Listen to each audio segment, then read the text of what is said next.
Hey everyone, welcome back to our podcast. I'm Jake. And I'm Alex.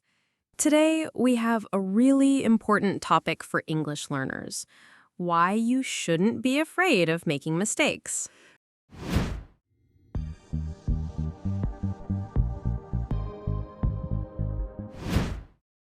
Oh, I know this feeling. Many learners, including me, always feel shy or nervous. Like, what if I say it wrong? What if people laugh at me? Exactly. But guess what? Making mistakes is totally normal. And today, we'll tell you why it's not a problem at all. Alex, have you ever made a mistake when speaking another language? Oh, yes, many times. Let me share one funny story. A friend of mine from Japan was in the US. He wanted to order fried rice in a restaurant, but instead of saying fried rice, he said fly rice. Fly rice? Like rice with a fly inside? Exactly. The waiter laughed a little, but he understood right away. He brought fried rice to the table. My friend felt embarrassed, but in the end, he still got the food he wanted. So even though the word was wrong, communication was successful. Yes, that's the key point.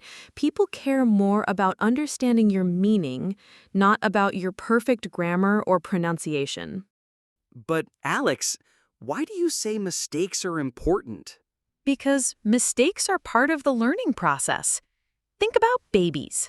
When babies learn to talk, they make so many mistakes. But parents don't stop them. Parents encourage them, and step by step, the baby learns. So if I say something wrong in English, it's like I'm a baby learning to speak? Yes, you're practicing. Every mistake helps you remember better next time. That makes me feel less nervous already. But what about Americans? Do they get annoyed when foreigners make mistakes?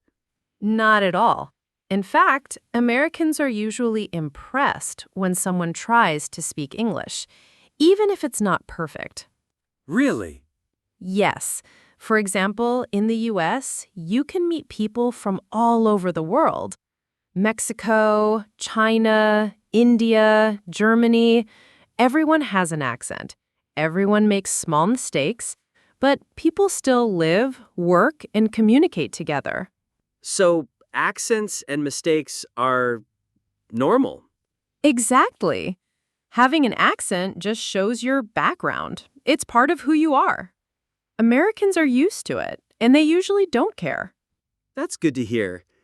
Because sometimes I worry my accent is bad. No accent is bad.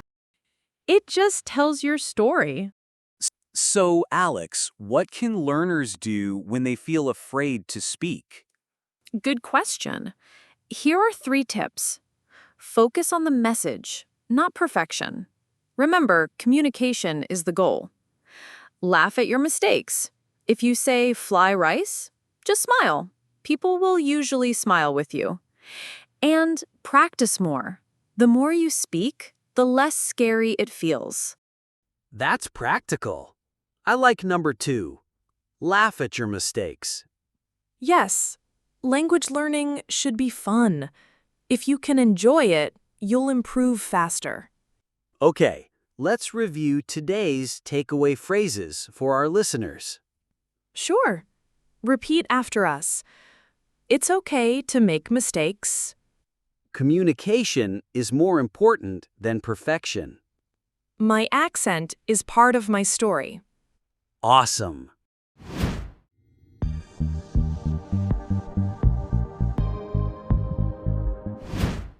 Welcome back.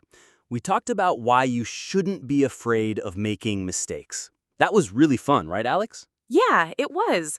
And I hope our listeners now feel more confident about speaking English. Definitely. But Alex, speaking is just one side. Listening is the other side. Many learners tell me, I can't understand native speakers. They talk too fast. Yes, that's a very common problem. So today, let's talk about how to build a listening habit. Okay, but listening feels so hard. Should I listen for 1 hour every day? No, you don't need 1 hour. Just 5 minutes a day is enough to start. Really? Only 5 minutes? Yes, think of it like exercise. If you want to get strong, you don't need to lift heavy weights on the first day. You can start small. 5 minutes of listening is like a warm-up for your brain. Oh, like daily English workout. Exactly. That's why I always say practice every day, even for just 5 minutes. That sounds easier already. So, what should people listen to in those 5 minutes? Good question. You can choose simple things. A short podcast, like ours, a short news clip, or a short scene from a TV show or movie. So, keep it short and interesting. Yes. If you enjoy it, you'll keep doing it. That's the key for building a habit. Makes sense. But Alex, I always feel stressed. Native speakers talk so fast. I can't catch every word. That's normal. You don't need to understand every word. Just listen for key words. Key words?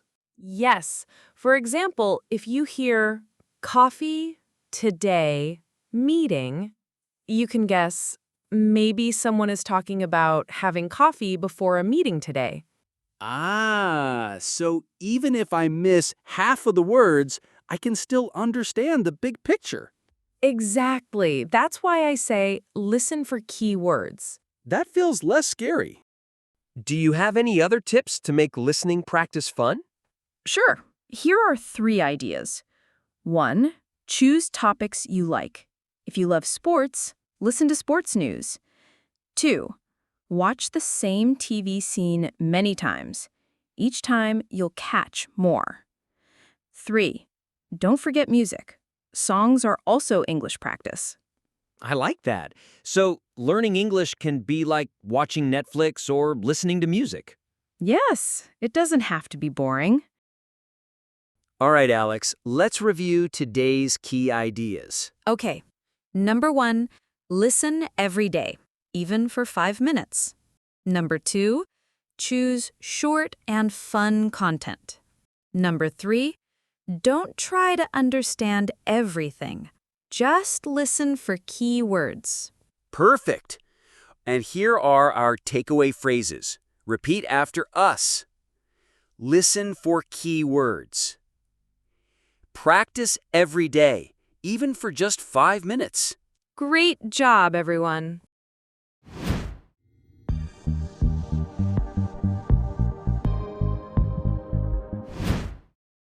Welcome back to our podcast.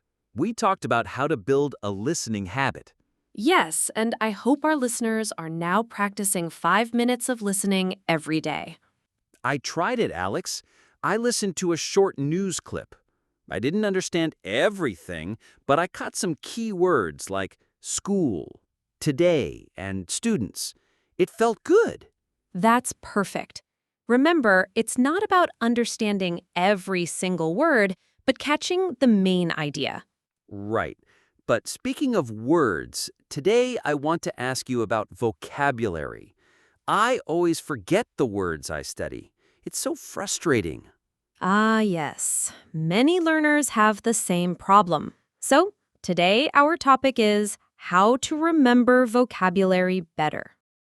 I usually try to memorize words by repeating them again and again, like apple, apple, apple. But then I forget. That's very normal because just repeating doesn't connect the word to your life. Your brain forgets it quickly. So memorizing is not enough? Exactly. You need to put words into context. Context. What do you mean? Context means situation. For example, don't just remember the word apple. Imagine you are at a store. You say, I want to buy an apple. Oh, so the word is not alone. It's inside a full sentence. Yes. That's why we say learn words in context. When you use a word in a sentence, your brain remembers it longer. That makes sense. If I learn coffee, I can say, I drink coffee every morning. Exactly. And that's much easier to remember than just coffee, coffee, coffee. Okay, so I should put words in sentences. But how do I practice that? Here's a simple method. Every time you learn a new word, make your own example sentence. Write it in a notebook or use an app. So kind of like my personal dictionary, but with sentences. Yes, I call it an example bank. It's like your personal collection of sentences. Nice.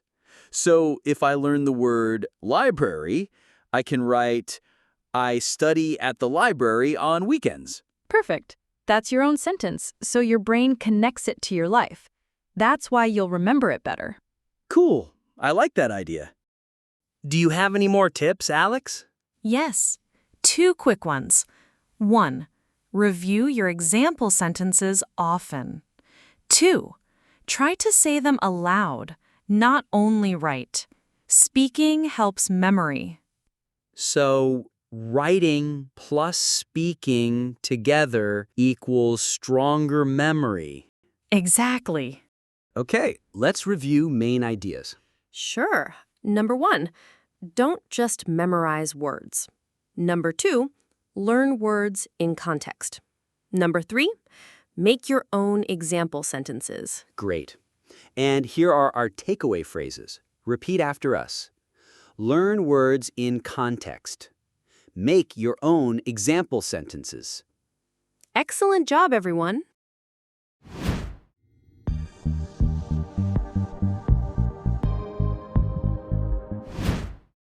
All right, just now we talked about how to learn vocabulary in context and how to make your own example sentences. Yes, and I hope our listeners are already starting to build their own example bank.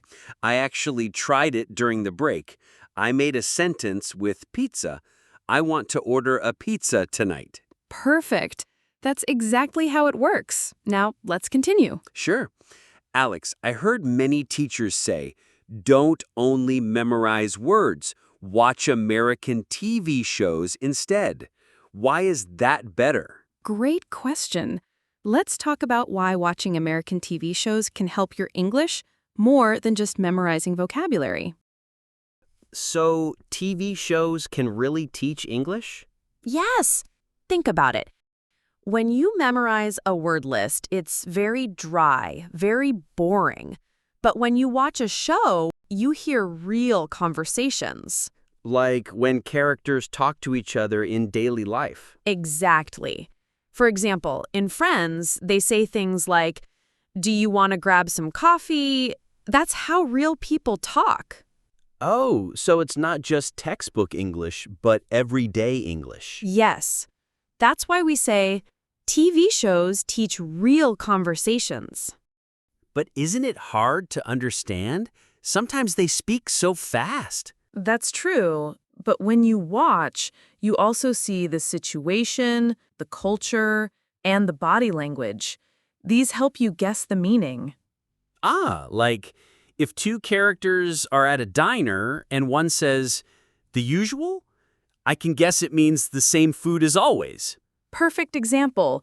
You're learning not only words, but also cultural background. That's something a vocabulary list can't give you. I see. And what about slang? Yes, slang is very important.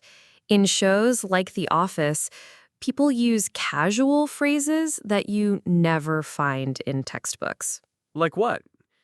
For example, instead of very funny, someone might say, that's hilarious.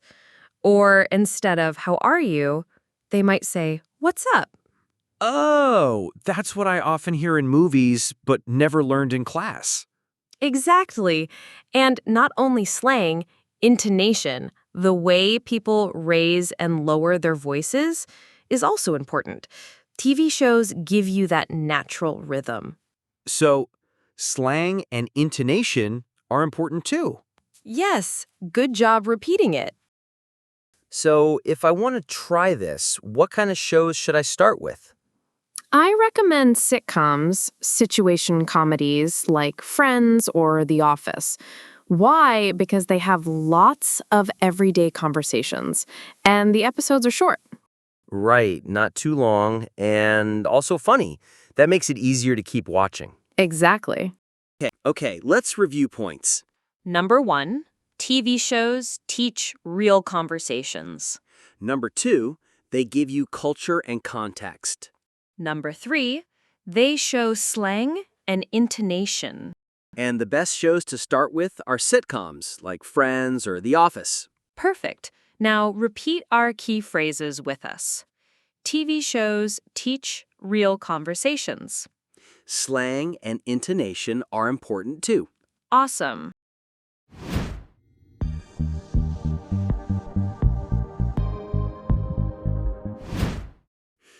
All right, we talked about why watching TV shows is better than memorizing vocabulary. I've started watching Friends, and I really noticed the slang and the intonation. That's great, Jake. Now, the next step is even more fun, imitating the accents of TV characters. This can help your speaking sound more natural. Sounds tricky. I always feel nervous about copying the accent. Don't worry. Today, I'll show some simple tricks that make it easier and effective. So, what's the first trick? The first method is called shadowing. You listen to one sentence, pause, and then repeat it, trying to copy the rhythm and tone. Like echoing the actors? Exactly. For example, Joey from Friends says, "How you doing?" Oh, yes. So I listen, pause, and say it the same way? Yes, but don't worry about every single word. Focus on the rhythm and tone. Got it. So it's more about the sound pattern than each word. Yes, that's the key. Okay, I try shadowing, but how do I know if I'd sound right? Good question. Record yourself. Then compare it to the original clip. Listen for differences in tone, stress, and intonation. Ah, so I can hear where I'm different and improve. Exactly. And don't worry if it's not perfect the first time. Repeating many times helps your brain and mouth remember the sounds. Cool. So it's like training my English-speaking muscles. Perfect way to describe it. Why is rhythm and tone more important than words? Because in English, the way you stress words and your melody make you sound natural. Even if some words are wrong, correct rhythm and intonation make people understand you better. Ah, so I don't have to be perfect with vocabulary first. I can still sound fluent. Exactly. That's why we say, focus on rhythm and tone, not only words. Okay, I'll keep that in mind. One more tip. Don't just do it once. Repeat every day, pick short sentences, and enjoy it. You can start with funny or easy lines first. Like Joey's, "How you doing?" That's fun and easy to say. Yes, and after a few weeks, you'll notice your accent improving naturally. All right, let's review the key phrases. Repeat with me. Shadow the actors. Focus on rhythm and tone, not only words. Got it. Wow, what a journey! Today we covered a lot. Yes, let's quickly review the 5 key points from this series. 1. Don't be afraid of mistakes. 2. Build a listening habit. 3. Remember words in context. 4. Learn English from TV shows. 5. Shadow your favorite characters. That's a great checklist to improve English step by step. Exactly. Now it's your turn.